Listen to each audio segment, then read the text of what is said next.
आखिरी क्लास है अपना रेशियो का, जिसमें हम लोग कॉइन बेस्ड सवाल को पढ़ेंगे।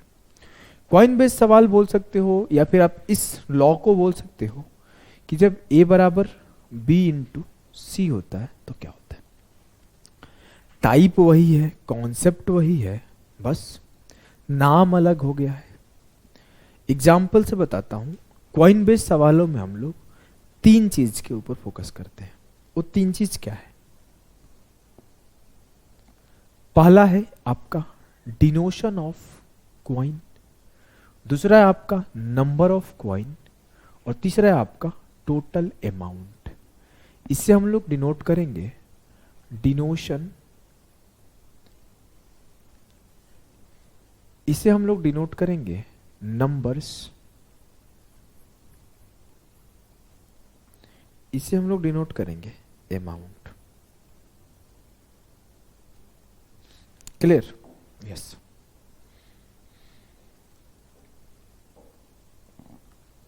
चलो मैं आगे बात करता हूं कि सर कहना क्या चाहते हो, आसान भाषा में बताओ। ये सब हमको समझ में नहीं आता है, हमें भी नहीं आता है। चलो, अगर मैं आपसे बात करूं कि आपके पास 10 के सिक्के हैं, 5 सिक्के हैं, तो कितने रुपए हैं? 50 रुपए। आपके छोटे भाई के पास 5 के सिक्के हैं, 8 सिक्के हैं, तो छोटे भाई के पास कितने रुपए हैं? 40। छोटी बहन के पास, उससे जो छोटी है, 2 के सिक्के हैं और 10 सिक्के हैं, कितने रुपए उसके पास? 20 रुपए।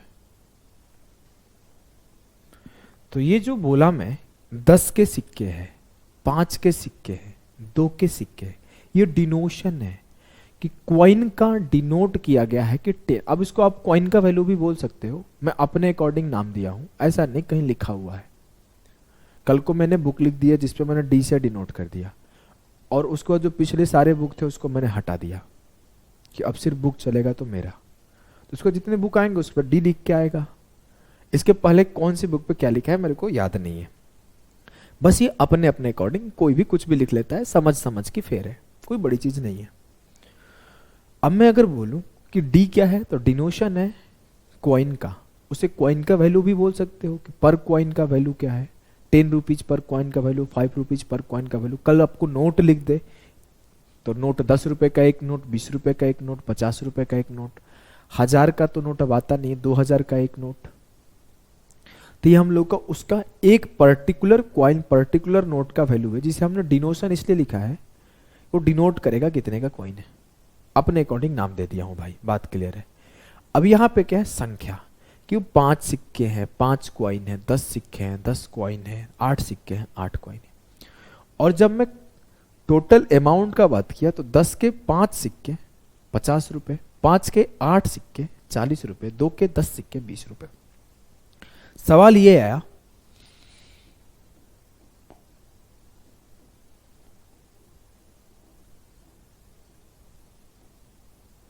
तीनों भाई बहन को मिलके कितने रुपए थे? तो 50, 40, 90, 20, 110। सवाल ऐसे भी आएगा कि टोटल नंबर ऑफ कॉइन्स कितने थे? नंबर ऑफ कॉइन्स कितने थे?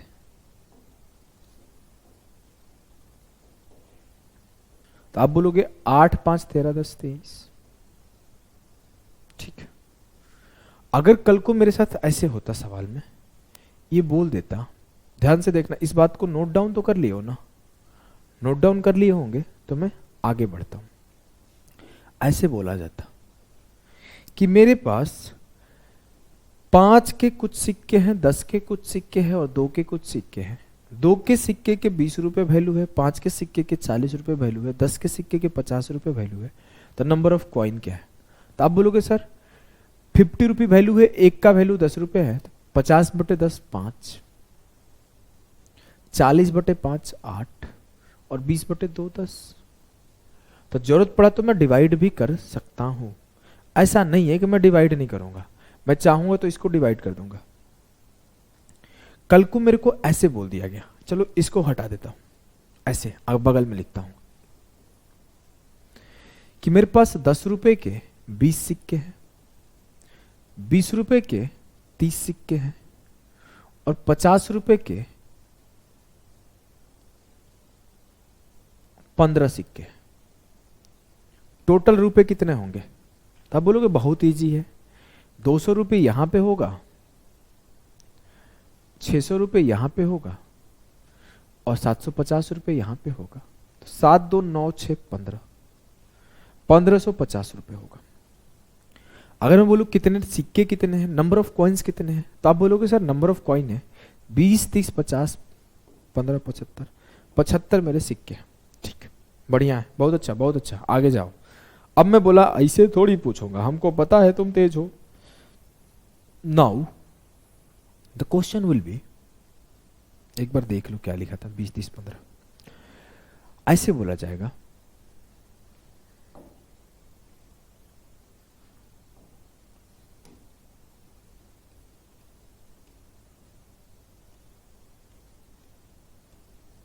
कि 10 के कुछ सिक्के हैं, 20 के कुछ सिक्के और 30 50 के कुछ सिक्के हैं, और जो नंबर ऑफ कॉइन है ना वो 4:6:3 में है।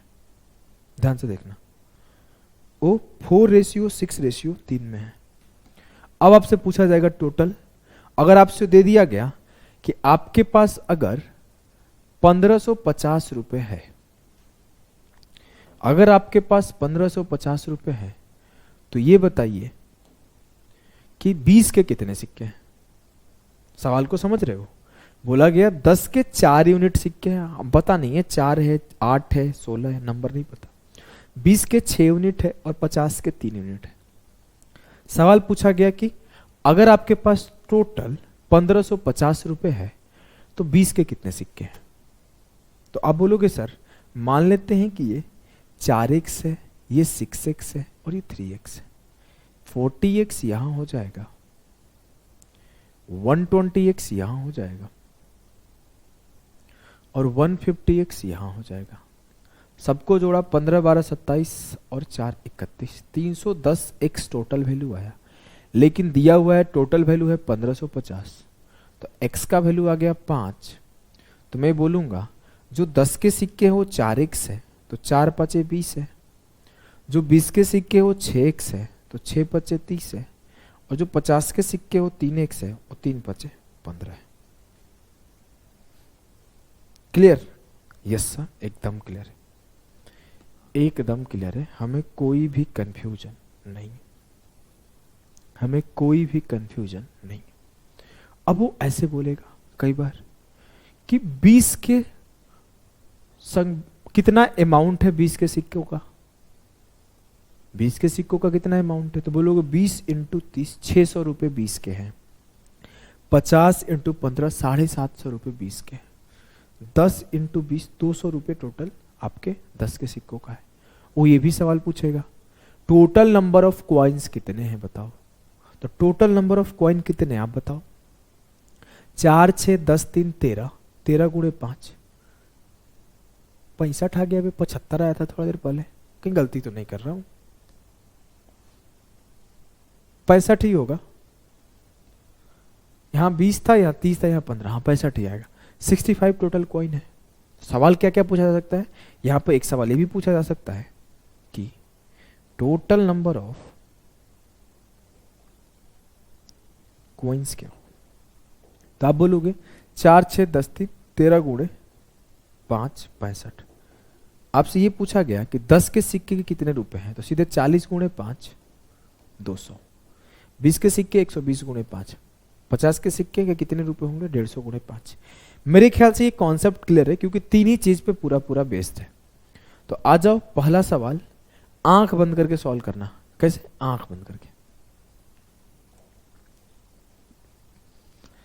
सवाल है कि एक डिब्बे में 1 रुपए 50 पैसे मूल्य के वर्ग के 210 सिक्के हैं। डिनोमिनेशन, हमें डिनोशन लिखा था, denomination. A box has 210 coins of denomination.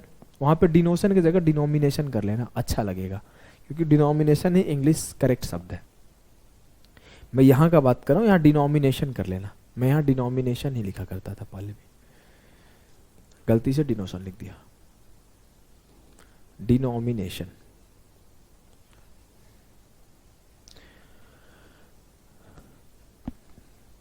₹1.50 के हैं, the ratio of their respective value is, तेरा रेशियो क्या रहा? एक सवाल और बन गया। चलो मैं सिखाता हूं।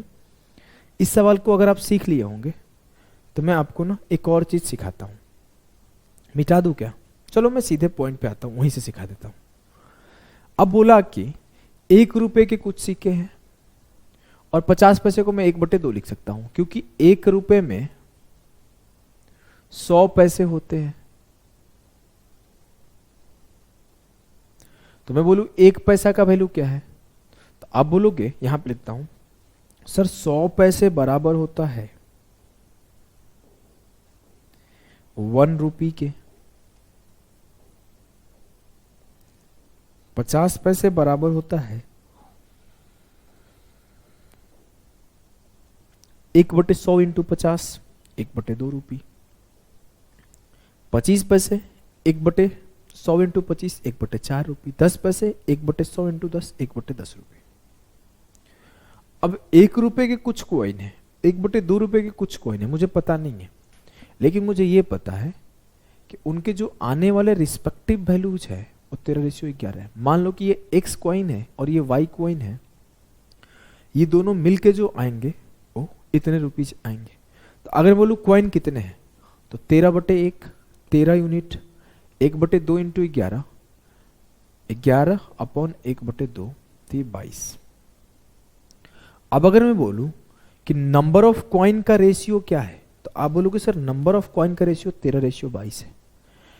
टोटल कॉइन कितने हैं? 13, 22, 35।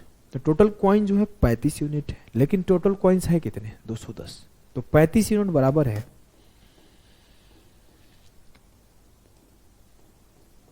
1 यूनिट बराबर होगा 6 के। मुझसे पूछा गया सिक्कों की संख्या कितनी थी। सिक्कों की संख्या कितनी थी बताओ, बताओ सिक्कों की संख्या कितनी होगी? ₹1 की सिक्कों की संख्या। ₹1 के सिक्कों की संख्या सर 13 गुणे 6, 78। मुझसे पूछा जाता है 50 पैसे के सिक्कों की संख्या कितनी थी, तो 22 गुणे 6, 132। मुझसे यह पूछा जाता कि 50 पैसे के सिक्कों की संख्या से कितने रुपए मिलेंगे, तो हम बोलेंगे 11 गुणे 6, 66 रुपए। मुझसे पूछा जाए कि ₹1 के सिक्के से कितने रुपए मिलेंगे, तो 13 गुणे 6, 78, क्योंकि ₹1 का 78 सिक्के तो 78 रुपए मिलेंगे। क्लियर? यस सर, एकदम क्लियर है, हमें कोई भी दुख दर्द पीड़ा परेशानी नहीं है। तो आइए इस सवाल को करते हैं।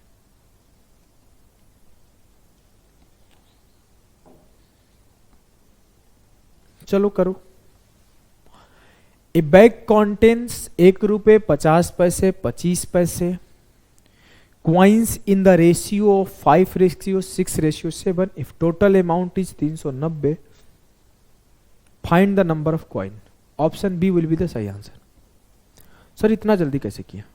अरे हिंट दिया है, हिंट।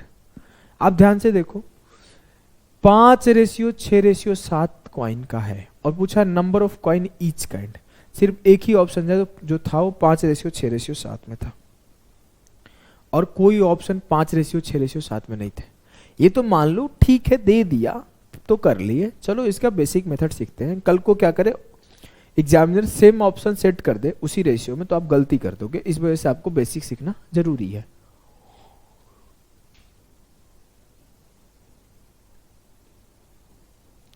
₹1 को ₹1, 50 पैसे को 1/2 रुपए और 25 पैसे को 1/4 रुपए 5:6:7 में था। 1 इंटू 5, 5, 1/2 इंटू 6, 3, 1/4 इंटू 7, 7/4, कितना आया? 5, 3, 8, 4, 8, 32, 7, 39/4 रुपीज आया। लेकिन ये यूनिट में है, जो ओरिजिनल रुपीज है वो 390 है। 1 यूनिट बराबर हो गया 40 के। मुझसे पूछा गया कि नंबर ऑफ कॉइन बताओ। 40 5 200, 40 6 240 और 40 7 280। क्लियर है? यस सर, एकदम क्लियर है। हमें कोई भी किसी भी प्रकार का कंफ्यूजन नहीं है। चलिए इस सवाल को करते हैं। आपका इस सवाल को सॉल्व करना, CHSL का है वो सवाल है, SSC CHSL का है वो सवाल है। सवाल क्या है? A man has in all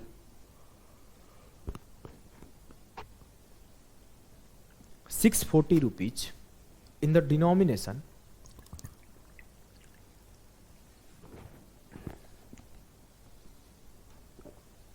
of 1 rupee, 5 rupee and 10 rupee notes.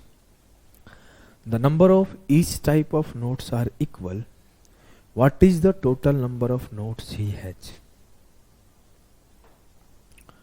Solve करने की कोशिश करो। बोला एक आदमी के पास 640 रुपए है, 1 रुपए के कुछ नोट है, कुछ 5 रुपए के, कुछ 10 रुपए के, और एक कंडीशन और बोला है कि तीनों प्रकार का जो है ना बराबर है। मान लेते हैं कि X नोट है 1 के, X नोट है 5 के, X नोट है 10 के। तो 1 रुपए के X नोट 1X बनाएगा, 1 रुपए के 5 नोट 5X बनाएगा, और 10 रुपए के X नोट 10X बनाएगा। तो जो मिलने वाला अमाउंट होगा वो 16X होगा, लेकिन ये बोल रहे हैं नहीं, मिलने वाला अमाउंट 640 रुपए। X बराबर हो गया 40 के। मैं बोलूं कि 40 नोट 1 रुपए के होंगे, 40 नोट 5 रुपए के होंगे, 40 नोट 10 रुपए के होंगे, तो 40 40 40 टोटल 120 नोट होंगे। एकदम सर क्लियर है हमें पूरा कहानी। अच्छा तो चलो इसको करके बताओ। कहानी क्लियर है तो इस सवाल को करो कि एक व्यक्ति के पास 1/2, 1/3, 1/4 के अनुपात में 1 रुपए 50 पैसे और 25 पैसे का नोट है। यदि 50 पैसे की सिक्कों की संख्या 96 है तो सिक्कों की कुल राशि ज्ञात करिए। पहले मेरे को दिया क्या क्या है? सिक्कों की संख्या। 1/2, 1/3, 1/4 को मैंने 12 से मल्टीप्लाई किया, 6:4:3 आया। ये तो क्लियर है ना? मैंने इनमें 12 से मल्टीप्लाई कर दिया। अब मेरे को पता चला कि जो 50 पैसे के सिक्के हैं वो बीच में, पहले 1 रुपए, फिर 50 पैसे, फिर 25 पैसे। 50 पैसे के सिक्के 4 यूनिट है, लेकिन वो बोल रहा नहीं 50 पैसे के सिक्के 96 है, तो 4 यूनिट बराबर है किसके? 96 के। ठीक है, ध्यान रखना, उसको होल्ड कर दो। अब हम लोगों को पता है 1 रुपए के कुछ सिक्के हैं, 50 पैसे कुछ सिक्के हैं 1/2, और 25 पैसे कुछ सिक्के हैं 1/4।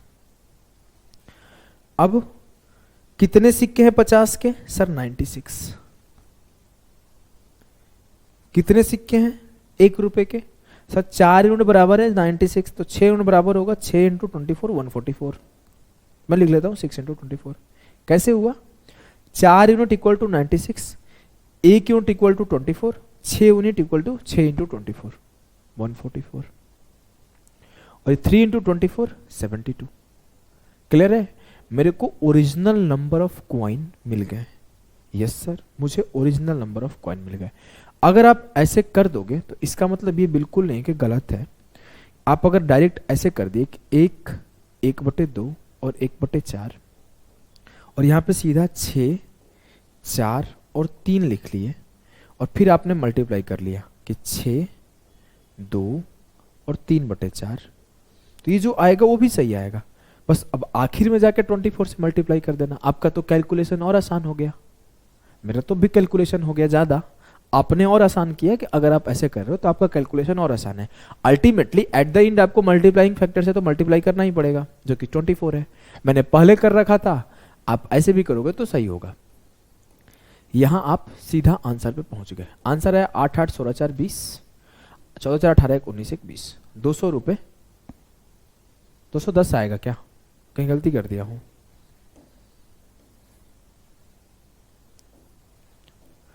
आठ 8 16 4 20 की 02 4 1 5 4 9 2 11 210 210 विल बी द सही आंसर ऑफ दिस सवाल।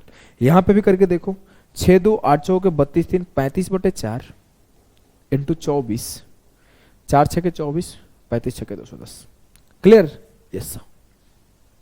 इस सवाल को करो, इस सवाल को करो। सवाल ये है कि एक बैग में 3 प्रकार के सिक्के हैं, 1 रुपए 50 पैसे और 25 पैसे। यदि उनके मूल्यों का अनुपात 13:11:7 है और सिक्कों की कुल संख्या 378 है, तो 50 पैसे की कुल सिक्कों की संख्या बताएं। बताइए यहां पर क्या दिया है, उनके मूल्यों का अनुपात, the ratio of their values is 13:11:7। अब मुझे क्या निकालना है, नंबर ऑफ कॉइन का रेशियो निकालना है। तो एक काम करो, 13 को 1 से डिवाइड कर दो, 11 को 1/2 से और 7 को 1/4 से, क्योंकि उनका वैल्यू पता है। मुझे ये पता है ना, ये 1 रुपए का कॉइन है, 1/2 का कॉइन है, 1/4 का कॉइन है। मुझे ये नहीं पता है किस रेशियो में कॉइन की संख्या है। मुझे ये पता है इससे मल्टीप्लाई होकर आएगा वो 13 यूनिट होगा, इससे मल्टीप्लाई होकर आएगा वो 11 यूनिट होगा, और इससे मल्टीप्लाई होकर आएगा वो 7 यूनिट होगा। तो मैं इसका वैल्यू कैसे निकालूंगा, इससे डिवाइड कर दूंगा, इससे डिवाइड कर दूंगा, इससे डिवाइड कर दूंगा। तो जो नंबर ऑफ कॉइन का रेशियो आएगा 13/1 13, 11/1/2, 2 ऊपर जाके मल्टीप्लाई हो जाएगा, 11 दूना 22, 7/1/4, 4 ऊपर जाके मल्टीप्लाई हो जाएगा 28, 28 22 50 और 13 63, 63 जो आया नंबर ऑफ टोटल कॉइन आया। लेकिन मुझे गिवन है नंबर ऑफ टोटल कॉइन 378 है। एक यूनिट बराबर हो गया 6 के। मुझसे पूछा गया है कि 50 पैसों की कुल संख्या, 50 पैसे 22 था, 22 छक्के 132। पूछा जाता 25 पैसे, 28 छक्के 168। पूछा जाता 1 रुपये, 13 छक्के 78। लेकिन मुझसे ये पूछा गया तो सिर्फ इसे टिक कर दूंगा। क्लियर? यस सर, एकदम सही क्लियर है। चलो आखिरी सवाल को करो, जो कि इस सेशन का लास्ट क्वेश्चन है। करके बताओ क्या आएगा answer.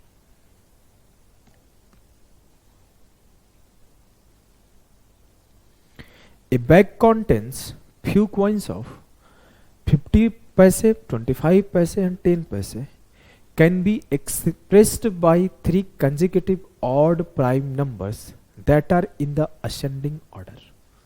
The total values of coins in the bag is Rs 552.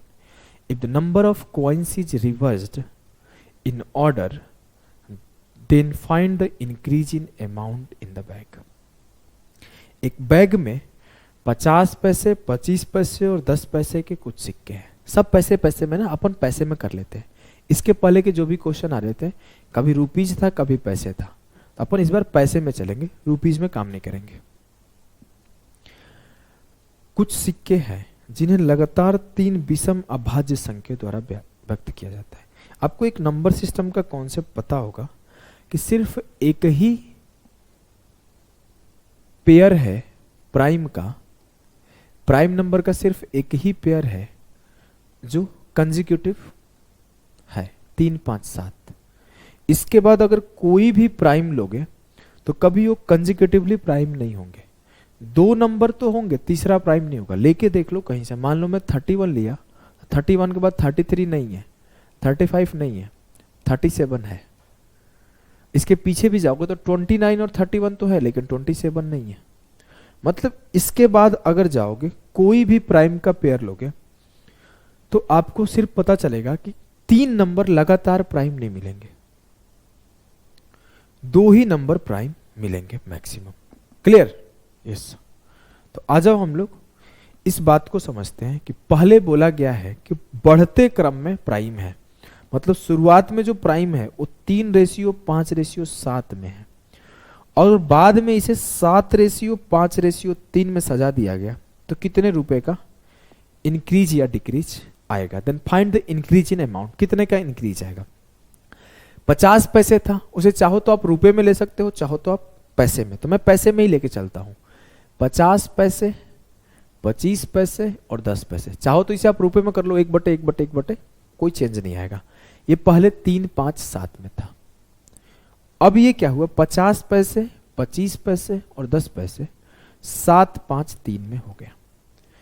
पहले ये कितने रुपए था? 50 × 3 150 पैसा यहाँ पे, 25 × 5 125 यहाँ पे, 10 7 70 यहाँ पे।